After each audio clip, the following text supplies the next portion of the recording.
আসসালামু আলাইকুম রহমতুল্লাহ। কেমন আছেন সকলেই? আশা করি সকলেই ভালো আছেন।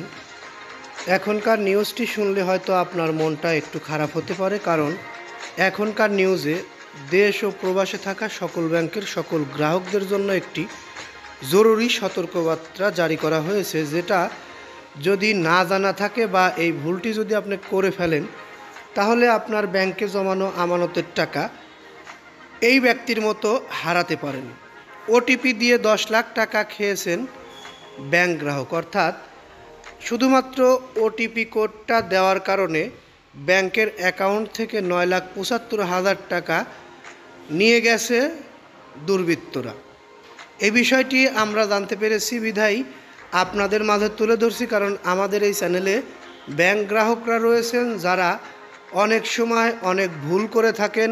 সেই ভুলের খেসারত হিসেবে আপনাদের কষ্টার্জিত আমানতের টাকা ব্যাংক থেকে অন্য ব্যক্তিরা চালাকি করে নিয়ে যায়।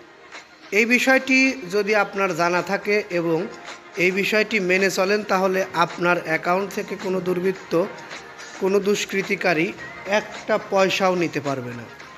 ব্যাংক কর্মকর্তা পরিচয়ে ফোন পেয়ে প্রতারণার শিকার হয়েছেন নগরের চান্দাগাঁও থানার চর রাঙ্গামাটিয়া রুহুল আমিন নামের এক গ্রাহক।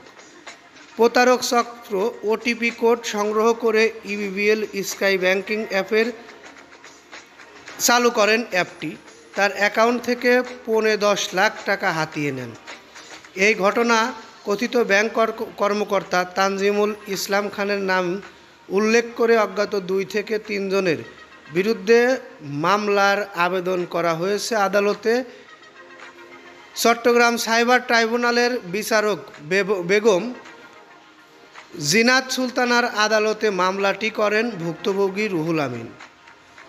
বাদীপক্ষের আইনজীবী সেলিমুল্লাহ চৌধুরী গণমাধ্যমকে বলেন, ইবিবিএল স্কাই ব্যাংকিং অ্যাপ চালু করে তার অ্যাকাউন্ট থেকে 9,75,000 টাকা হাতিয়ে নেওয়ার অভিযোগে ট্রাইব্যুনালের মামলা আবেদন করা হয়।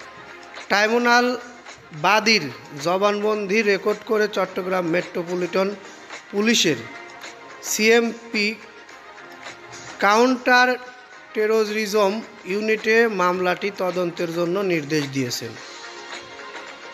কিভাবে টাকাগুলো হাতিয়ে নিল একটু খুব মনোযোগ সহকারে শুনবেন, কারণ এরকম ফোন আপনার কাছেও আসতে পারে। আপনার ব্যাংকের টাকাও কিন্তু এভাবে নিয়ে যেতে পারে দুর্বৃত্তরা। সুন্দরভাবে শুনুন। মামলার এজাহারে উল্লেখ করা হয়েছে, গত 29 জুলাই সকাল 10:30টার দিকে একটি নাম্বার থেকে ফোন আসে। নাম্বারটি দেখুন, +88 96 96 38 62 74 24। এই নম্বর থেকে ফোন আসে রুহুল আমিনের স্ত্রীর মোবাইলে।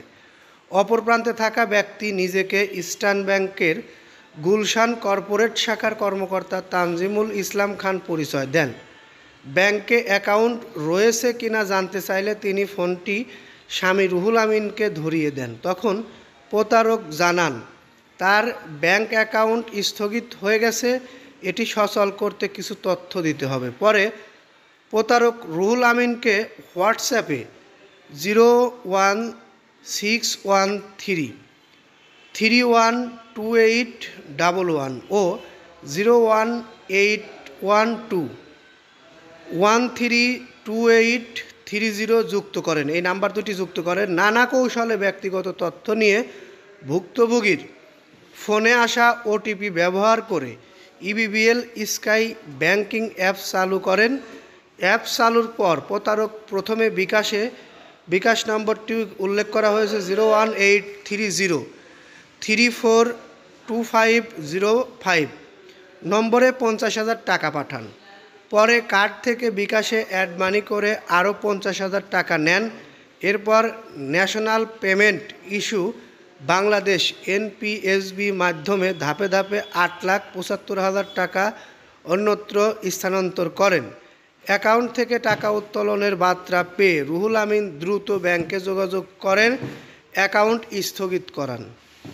আপনাদের কাছে যদি এরকম ফোন আসে, অবশ্যই আপনারা নিকটস্থ থানায় নাম্বারগুলো দিবেন, আর ব্যক্তিগত কোনো তথ্য কাউকে দিবেন না। ব্যাংকের কর্মকর্তা হলে বলবেন আমি ব্যাংকে আসছি, ব্যাংকে এসে কথা বলছি। কোনোভাবে কাউকে কোনো কোড ওটিপি কোড কিচ্ছু দিবেন না। এটি আপনাদের জন্য জরুরি নির্দেশনা ছিল।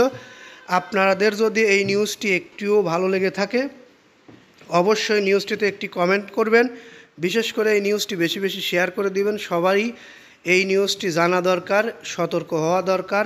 না হলে এই ব্যক্তির মতো আপনারও কষ্টার্জিত আমানতের টাকা অন্য কেউ হাতিয়ে নিতে পারে। পরবর্তীতে আমাদের থেকে এরকম ধরনের গুরুত্বপূর্ণ নিউজ পেতে অবশ্যই চ্যানেলটি সাবস্ক্রাইব করে বেল বাটন অন করে রাখবেন। এই আশা ও প্রত্যাশা রেখে এখান থেকে বিদায় নিচ্ছি। আসসালামু আলাইকুম।